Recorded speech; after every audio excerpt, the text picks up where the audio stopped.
Bueno, pues se supone que ya está grabando la pantalla,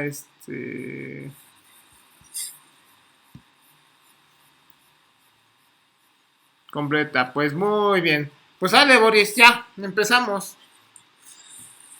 2 años después.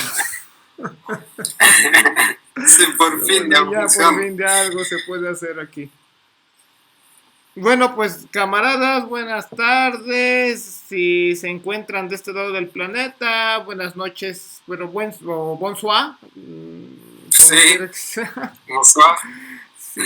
Sí, el día de hoy tenemos un gran camarada y amigo, el doctor Boris Campos, desde Francia, en la parte norte, Bretaña. Este, pues buenas tardes, Boris, Hola, buenos desde acá. días, Juan.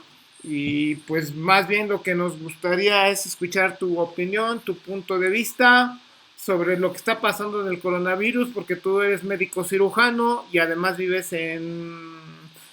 eh, Eh, médico generalista, médico familiar. Yo trabajo vale, como médico familiar. vale, vale. Eh, bueno, sí, la idea sería intercambiar un poco sobre la situación y porque se pone muy preocupante la situación, no solo en Francia, pero en varios países del mundo y más tarde o temprano tocará fuerte también, supongo, a México, a pesar de las medidas que tomó su gobierno, ¿no?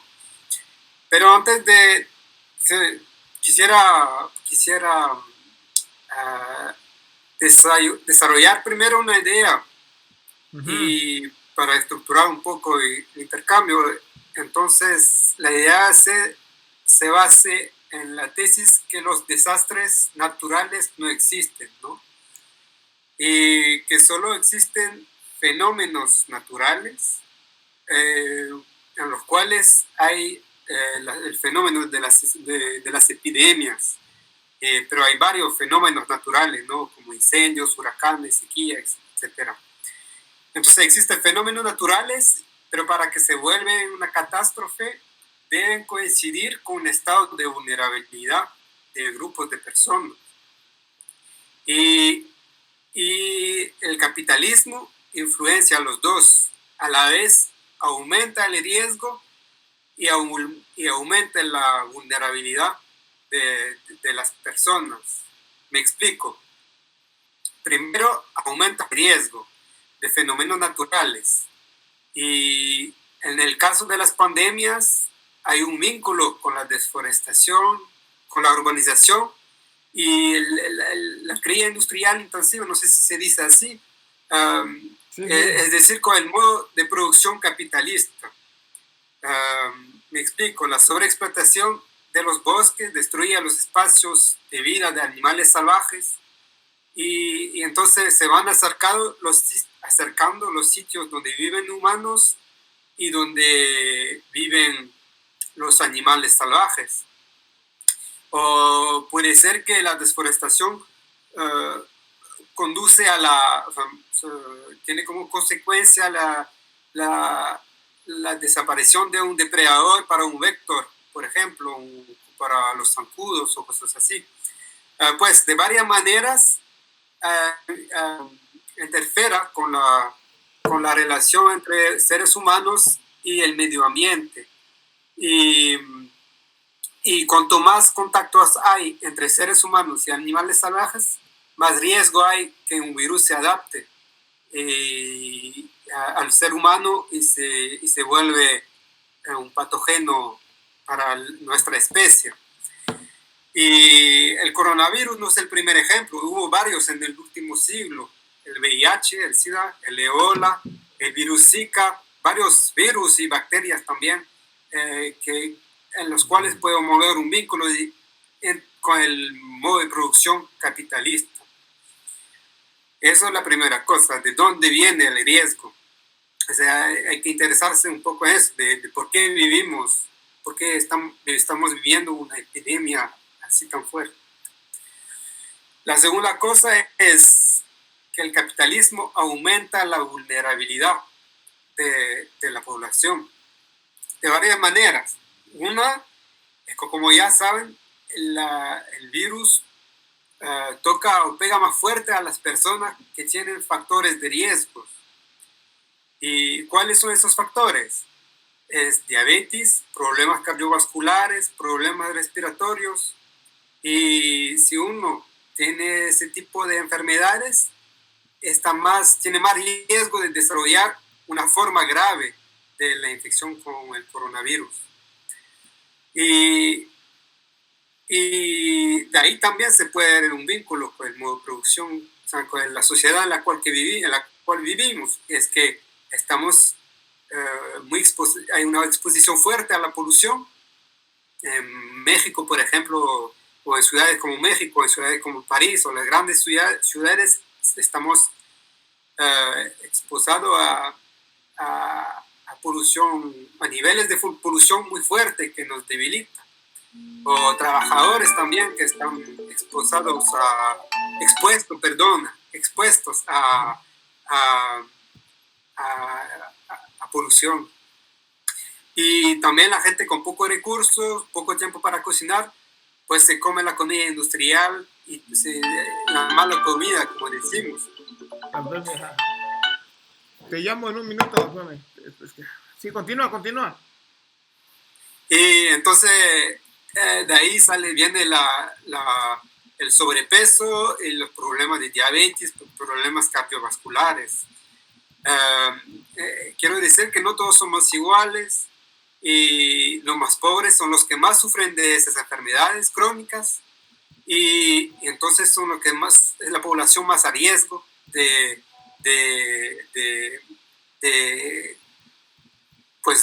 tener un coronavirus de forma grave, ¿no? Es que la crisis no esconde su carácter de clase y las inigualdades entre las personas. Otro punto es que en Francia, otro punto que para desarrollar esa idea que la vulnerabilidad es debida a políticas manejadas por los últimos gobiernos. En Francia, desde décadas, organizan la degradación de los servicios públicos, en particular el sistema de salud público y el de las investigaciones. Imagínense, en Francia como en cada países aumenta la población, entonces aumentan las enfermedades crónicas y sus complicaciones. Entonces aumenta el trabajo de los profesionales de salud. ¿Y qué hicieron? ¿Qué eligió hacer? ¿Qué tipo de política hizo el gobierno? En 20 años cerraron 100.000 camas en los hospitales. Igual en los servicios de cuidados intensivos cerraron camas y el management, así se dice, el management del sistema público es el de una empresa, flujo tenso, con subefectivo, o sea, falta de doctores, falta de enfermeras, de personal, de profesionales de salud, faltan en los hospitales.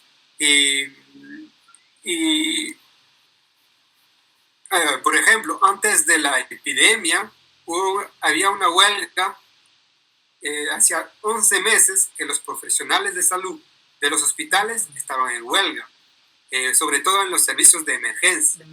11 meses. Hicieron huelgas, hubo marchas, hasta la policía venía, hasta enfrentarse con la policía, hubo enfrentamientos con la policía, ¿no?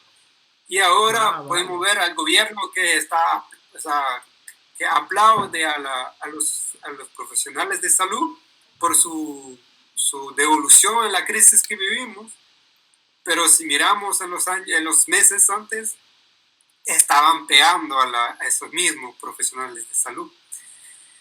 En ese movimiento había movilizaciones hasta los médicos, y había renuncias colectivas de las comisiones dirigentes de los hospitales de médicos.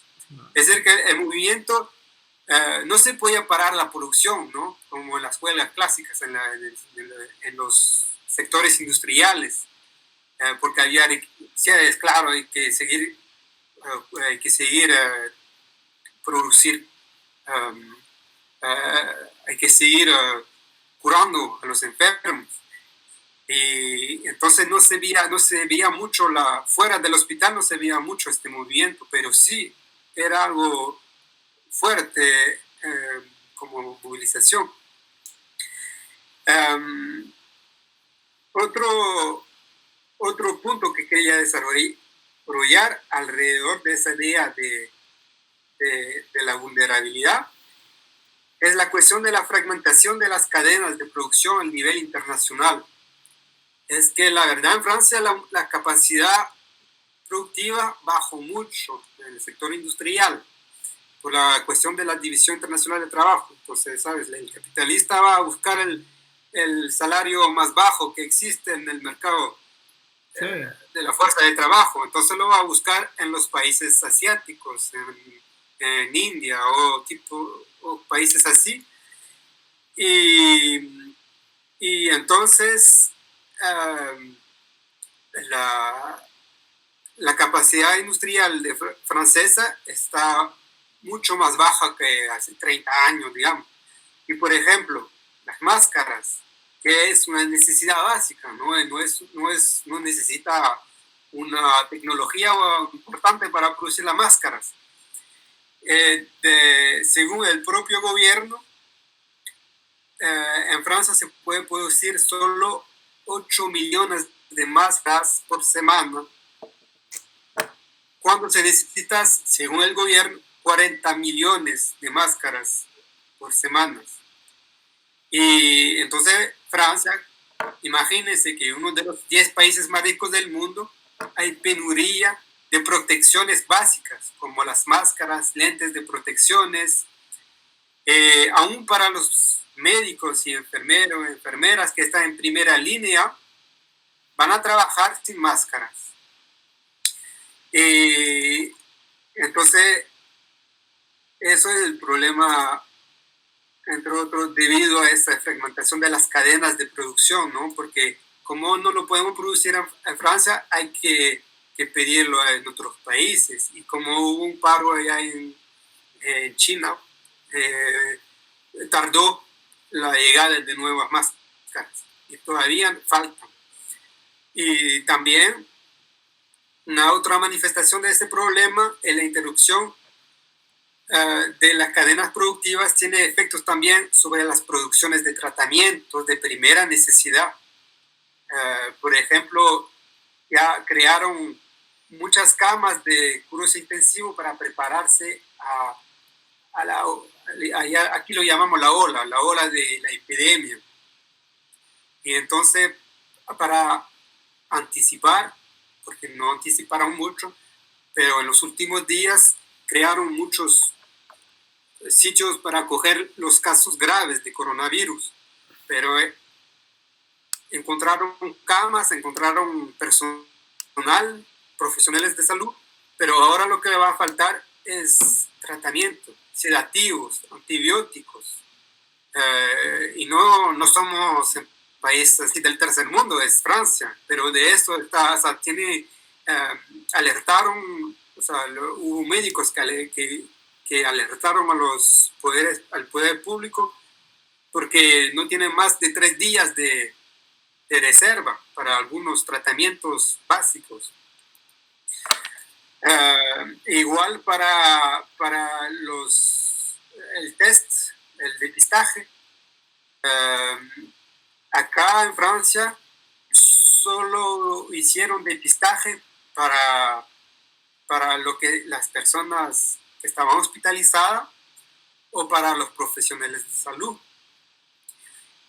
O al principio para las personas que tenían factores de vulnerabilidad, o sea, factores de riesgo.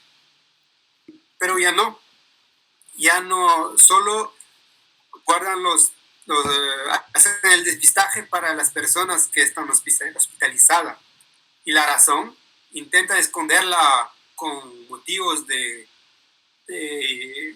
salud pública o no sé qué, pero la verdadera razón es que Francia no tiene la capacidad de hacer, de tener una estrategia de depistaje de masa, como hicieron en Corea o como van a hacer en Alemania, porque no tiene suficiente reactivos, no tiene suficiente, sí tienen problemas para organizar eso. Bueno,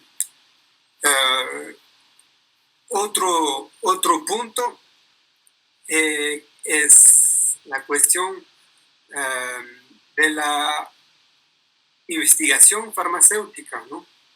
Es decir, que una economía basada en la competencia produce, hay como una carrera entre las principales firmas farmacéuticas y para que la cuestión es que cada firma farmacéutica quiere poner sobre el mercado su propia molécula para sacar plata, lo máximo. Pero lo que se necesitaría es cooperación, compartir las informaciones científicas para acelerar las investigaciones y para que logramos encontrar un tratamiento lo más rápido que se pueda, ¿no? Pero por esa cuestión de competencia tardará más en encontrar un tratamiento y saldrá más caro, porque al final será dinero público que se necesitará, que gastaremos para comprar ese tratamiento. Bueno, así son unos de los aspectos de la crisis que vivimos, es que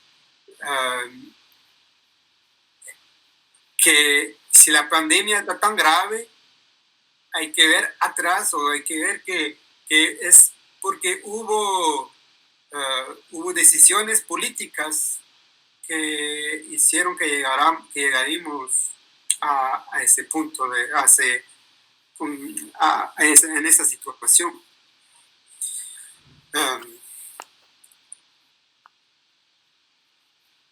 Así, más o menos, como pequeña introducción. Después no sé si vos, Juan, tienes preguntas de lo que estamos viviendo acá.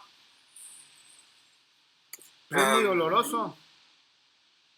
Es muy doloroso lo que nos estás contando. Es que desde 15 días estamos confinados, así se dice. Sí, está bien, extraordinario tu castellano, muy bueno. Estamos confinados desde 15 días, pero aún así el gobierno maneja la hipocresía, es decir, que a la vez nos dice, quédense en casa, ustedes tienen que ser responsables, no deben salir de su casa, y a la vez dicen, tienen que ir a trabajar, tienen que salvar a la economía, entonces pues, hay que ir a trabajar, pues entonces hay que salir de su casa. Es que se nota que la prioridad del gobierno no es manejar la crisis sanitaria, la prioridad del gobierno es la cuestión económica, evitar la recesión. Y el problema es que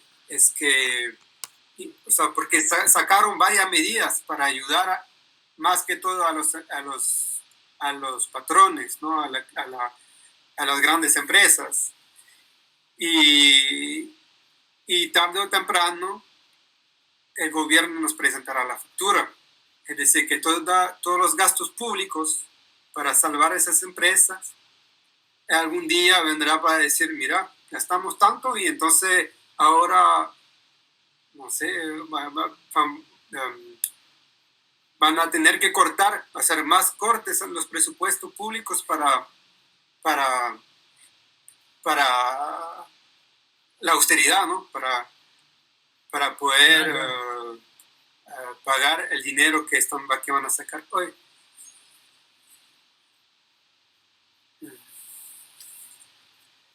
Pues ese es el precio a pagar por el retraso de la revolución socialista, ¿no? Sí, es cierto. Básicamente es el retraso de la revolución, ¿no? O sea, efectivamente, Marx en el volumen 3 del Capital denunciaba el cochinero que había hecho la clase dominante en el Támesis, ¿no? En el Tames, el río este, y lo atribuía a que efectivamente que mientras más atrasado en aquel entonces él concebía estaba la industria, más era la contaminación del cochinero que tenían hecho en el Tames, ¿no? Este, de hecho, por ahí habla de algo de eso en el volumen uno, pero la verdad es que todo este problema ambiental que tenemos en el planeta es un problema que se debe al retraso de la revolución socialista. Y a eso lo que quiero decir es que es al retraso del factor subjetivo. O sea, entiendes el Partido Comunista, porque las masas han estado dispuestas varias ocasiones a tomar el poder, pues, pero hace falta una dirigencia, un partido bolchevique que se ponga al frente. Y, la crisis de la humanidad ha sido efectivamente la crisis de la dirección revolucionaria, porque aunque la banda se haya puesto al frente, pues al no haber quien haya querido hacer las cosas, al no haber quien se ponga al frente, pues se pierde esa oportunidad y como consecuencia de eso tenemos esta crisis ambiental en la que encontramos, ¿no? Por lo que tú nos dices, el problema realmente que tenemos es un problema mundial, un problema ambiental y que además no ha sido la primera vez, sino que empezó con el SIDA, después siguió el SARS, después la gripe aviar, Sí, varias. y así varias, Y, varias, varias, ¿no? Ha sido una cosa y ahora pues, ha sido esta, ¿no? Yo lo que estaba platicando contigo el otro día es que yo creía, yo no tengo el rollo de Trump, como podrás ver en mi discurso, pero parece ser que todo esto tiene como principalmente un foco en China, ¿no? No estoy diciendo que, porque finalmente, por más problemático que fuera la situación, pon tú que fuera el único lugar sucio en China, pero si el único el foco sucio fuera China y todo lo demás estuviera limpio, no se proliferaría, ¿no? Sin embargo, hay una sí, pero proliferación. es que también es el problema del tráfico de animales salvajes. Ajá. Pero el tráfico de animales salvajes no toca solo a China, o sea, allá tal vez hay animales, pero lo que piden los animales no solo los chinos, lo piden los gringos, lo piden, o sea, y tráfico de animales, y también tráfico de animales. Y que un mercado muy lucrativo parece que es ese del tráfico de animales. Pero mira, para lo que decías, acá en Francia el Partido Comunista, o sea, más la situación actual es interesante al nivel político porque la gente,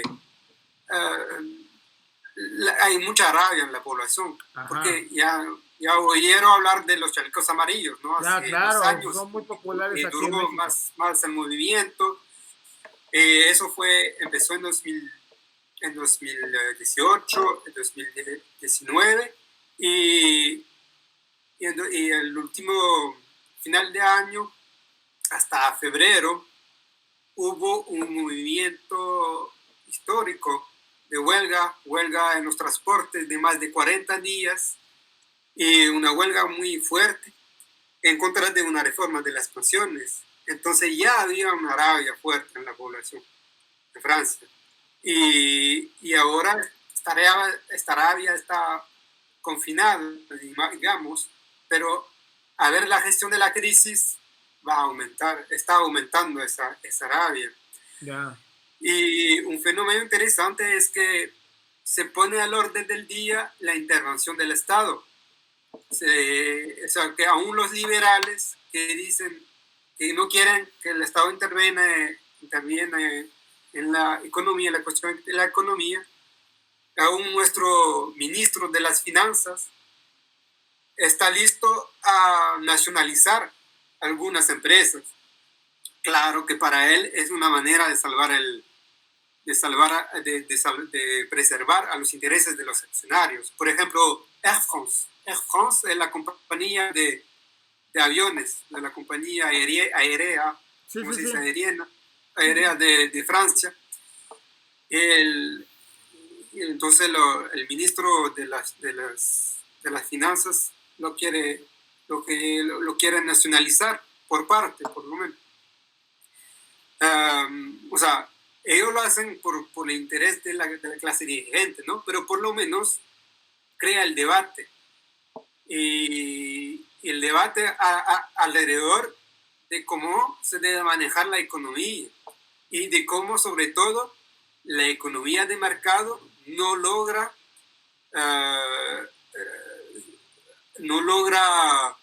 satisfacer los intereses de la sociedad. Resolver la cuestión de las necesidades primarias de una sociedad humana. Y en esa situación, lamentablemente, el Partido Comunista, él se queda en su posición, las posiciones de antes de la crisis, y bueno, habla un poco de las nacionalizaciones, pero poco, y más que todo su manera de ver, de gestionar, sería las cuestiones de los préstamos, ¿sabes? De los préstamos, hay que prestar dinero a las empresas que creen, que mantienen, que no despida a la gente, o hay que conceder un préstamo a las empresas que ¿cómo se dice? Que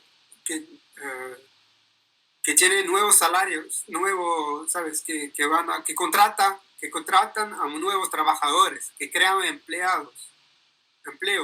Si una empresa crea empleos, entonces tendrían derecho a préstamo de bajo interés, digamos. Así sería la idea. Si yo soy un patrón y despido a la gente, entonces cuando voy a pedir un préstamo tendré una tasa de interés más alta. Que si yo soy un patrón que contrata a gente, entonces tendré un préstamo más bajo. Oye, eso es la idea. Eso es la verdad, es el nivel, la idea principal del Partido Comunista, casi aquí en Francia. Y es un punto de vista muy reformista, ¿no? No tocamos al cuadro capitalista, solo intentamos jugar con algunas medidas así, pero no salimos del capitalismo. Pero la gente, creo que sí, va a sacar van a sacar sus propias conclusiones de la situación en la cual vivimos, y al salir de esa crisis, la gente también va a pedir cuentas al gobierno actual. Entonces, la perspectiva hasta ahora depende de cómo evoluciona la cosa, porque cada día cambia, pero la rabia va aumentando y la gente va a pedir cuenta al gobierno actual de la manera de cómo maneja la crisis. Oye, y no, pues es que es lamentable la postura del Partido Comunista, ¿no? El Partido Comunista ves como si que no hubiera pasado el coronavirus por encima de ellos, nunca pasa nada por encima de esos carnalitos, ¿no? Entonces, les puede caer el cielo y para ellos siguen en el mismo rollo como si que nunca hubiera pasado nada, ¿no? O sea, para ellos es siempre lo mismo, la crisis del estalinismo, ¿no? En que anda jodido el estalinismo. Querías, tú como siendo médico como eres, me gustaría saber si ahorita tú estás en servicio o estás confinado tú también, o cómo es. Ya nos explicaste ahorita la situación de los médicos, ¿no? Que hubo una serie de movilizaciones desde antes, el Partido Comunista, muchas gracias, pero a nivel ahora, acercándonos ya no a nivel de lucha de clases, sino a nivel, ahora sí, no de obrero contra patrono. Sí, lo que tú ahorita nos platicaste fue una relación de obrero contra patrono. ¿Cómo es la relación, digamos, entre obrero, digamos, entre médico y paciente, ¿no? Digamos, obrero? ¿Cómo es la relación entre médico y paciente actualmente? Sí, que no podemos decir que los médicos son obreros. Porque bueno, perdón, pero me refiero como médico, como en el sentido de un trabajador, ¿cómo decírtelo? La aristocracia del proletariado. Sí, Vamos a dejarlo así, ¿no? sí, la capa media, sí. Vamos a dejarlo. Es que em, em, hay varios, la situación es diferente según los lugares, porque en el este de Francia ya es una catástrofe. Uf, Ya, ya la ola está bastante alta, muy alta. Hay más, la tasa de mortalidad en algunas regiones ya subió. Los hospitales son llenos. Hasta el gobierno pidió a la Fuerza Armada a crear un hospital así de campaña para acoger más gente, pero ya aún así la situación es tan grave que los servicios de curos intensivos tienen que escoger a quién va a dar tratamiento y a quién no va a dar tratamiento. madre mía. Es decir, que a personas que usualmente, o sea, que normalmente le iba a dar respiradores, más que, es que el problema es que cuando se pone grave la enfermedad, necesitas, te ponen como artificial y con respiración artificial. Entonces se necesita respiradores y se necesita ser muy vigilantes. Y entonces en el este de Francia ya no hay espacios en esos servicios de cura intensivos. Y entonces hay evacuaciones en las partes más afectadas, traslada gente en las partes las menos afectadas. Pero pronto ya no podrán hacer porque, por ejemplo, París, la región de París, empieza a estar muy... La ola ya llegó la ola. Este fin de semana y la semana que viene va a ser peor. Los hospitales ya también están llenos y hay dificultades en los servicios de reanimación con los problemas también de disponibilidad de las moléculas como sedativos o antibióticos que te decía. Y en otras regiones, como en la mía, todavía no hay muchos casos graves.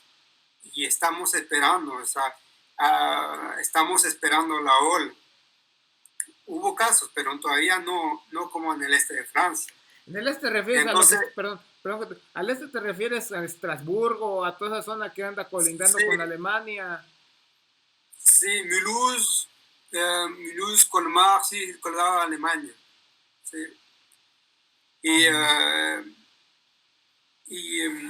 y bueno, y entonces ya después estamos esperando la ola y un poco como aprehensión, ¿no? Porque ya sabemos que todavía gente con la consigna de quedarse en casa bajaron el nombre el nivel de consultas, el número de consultas al día. Quiero decir que, por ejemplo, yo veo menos pacientes que antes. Y es uno de los problemas también que tememos, se dice así, tememos. Tememos de que la gente se queda en casa y no va al doctor de miedo de exponerse al riesgo de tener la enfermedad. Y entonces, que tal vez hay gente, no es tal vez, es que hay gente que no van a morir del coronavirus, pero que hay gente que va a morir de otras cosas porque tardaron en ir al médico. Y porque hoy en día, en la región en la cual estoy, en la medicina ambulatoria, es decir, la medicina fuera de los hospitales, hay menos personas. Pero en los hospitales sí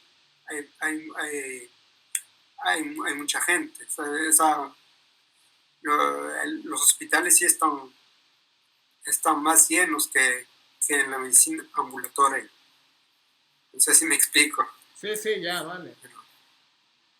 Sí, sí, que los hospitales, por ejemplo, Pero sí, o sea, si hay que insistir sobre un punto es ese, es que cuando hay la ola, los doctores o los equipos, porque no es un doctor que escoge, pero son varios, se hace entre profesionales de salud, hay que escoger a quién va a beneficiar del respirador y quién no va a beneficiar, porque no tienen suficiente material para curar a todos los que lo necesitarían. Y eso ocurre en Francia en 2020. 21. Es increíble.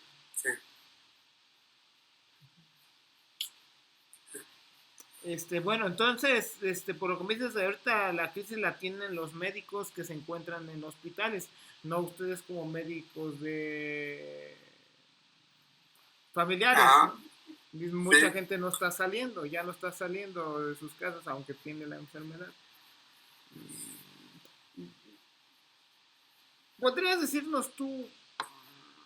Bueno, aquí en México, mira, apenas ayer yo soy un poco optimista. Ayer me encontraste algo optimista en base a lo que estaba diciendo los datos que está dando aquí el gobierno, ¿no?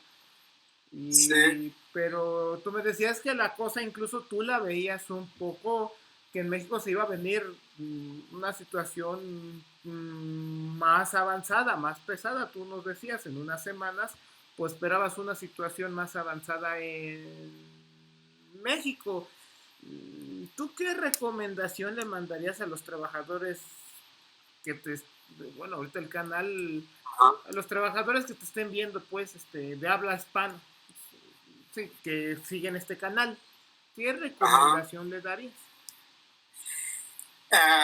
Bueno, más que todo es la cuestión de las medidas vareras, así se dice, como lavarse las manos, mucho, lavarse las manos mucho, y cuando uno tiene síntomas, no esperar y llamar a un doctor y para confinarse aún más. Y una cosa que se hace también en Francia es que cerraron las escuelas, cerraron varios sectores y, y dicen que cerraron todo lo que estaba esencial para el funcionamiento de la sociedad. Pero una de las reivindicaciones del movimiento obrero acá es que se cierre todo lo que no es vital para la sociedad. Y entonces en varias empresas hubo huelgas, aquí se llama, en Francia se dice, cuando uno está expuesto a un riesgo grave e inminente, el trabajador tiene derecho de parar de trabajar. Y entonces no sé cómo se dice en castellano, pero No hay un término para eso. bueno, entonces que solo en Italia hubo huelgas también de trabajadores, porque dicen, bueno, mira, yo no voy a morir para que se enriquece los grandes, o sea, los poderosos, ¿no? Si yo trabajo por ejemplo, construyendo edificios, excepto si el edificio es un hospital, bueno, entonces, o sea, mejor parar de trabajar o sea, creo que, por ejemplo, acá en Francia apoyamos nosotros, cuando digo nosotros, hablo de los militantes, apoyamos a ese tipo de huelgas para que se protejan los trabajadores y que protege también a la población, porque el sitio de trabajo puede ser un puesto muy expuesto al riesgo de contaminación, porque el problema del virus es que hay muchas personas que tienen el virus pero que no tienen síntomas y entonces lo puede transmitir. Por ejemplo, yo tal vez lo tengo y lo puedo transmitir. Entonces, así, de los consejos. Ah, vale. Vale, pero qué bueno dices eso de lo de las huelgas. Aquí en México, desde hace tiempo ya están cerradas las escuelas, está cerrado todo el sector burocrático, el sector privado. Ayer se le solicitó que también parara todo lo que no tuviera que ver con distribución de alimentos, lo que no tuviera que ver con distribución de energéticos, distribución de agua. Ayer ya empezó también la solicitud de cerrar todo eso, pero fíjate que quedó Sí, a términos de solicitud, no, y el movimiento obrero no ha hecho no es como en Italia, como en Francia, donde dices tú que han hecho huelgas para cerrar. Eso no, ese fenómeno aún no se ve en México, ¿no? sí, Pero ciertamente el gobierno ayer ya de por sí ya tiene una semana donde todo el aparato estatal está parado, todo lo que tiene que ver con el Estado está parado, a no sí. ser cosa algo indispensable, pero no el sector privado, quién sabe qué vaya a pasar, porque no sé, veamos qué va a pasar estos días, ¿no? Pues no sé, algo más que nos quieras comentar ya antes para ir, no quede tan larga esta cápsula. Am, no, solo mandarle un saludo fraternal de Francia y agradecerte por la invitación y que quedamos en contacto a ver cómo evolúa la situación. Mira, vamos a ver Eh, si puedo, perdón que te interrumpa. Vamos a ver, intentamos sacar esta cápsula desde ayer y hoy estuvimos intentando sacarla en vivo. Voy a pedirle a Felipe, ahorita me estaba llamando Felipe, si se dieron cuenta estaba llamando el camarada Felipe, y voy a intentar sacar con él a ver una cápsula y vamos a estar hasta que nos salga. Ya cuando veamos que nos sale, pues invitarte, ¿no? Y platicamos tú, Felipe y yo y sacamos una, pero ya en vivo para que toda la banda te esté oyendo y te esté haciendo preguntas en vivo, ¿no? Mm, Vale, sí, vamos a hacer el intento hoy otra vez, porque es una lástima. Pero bueno, finalmente te tenemos venga, aquí. gracias Juan. Anda, vale, Chao. Boris, Entonces. chao, chao.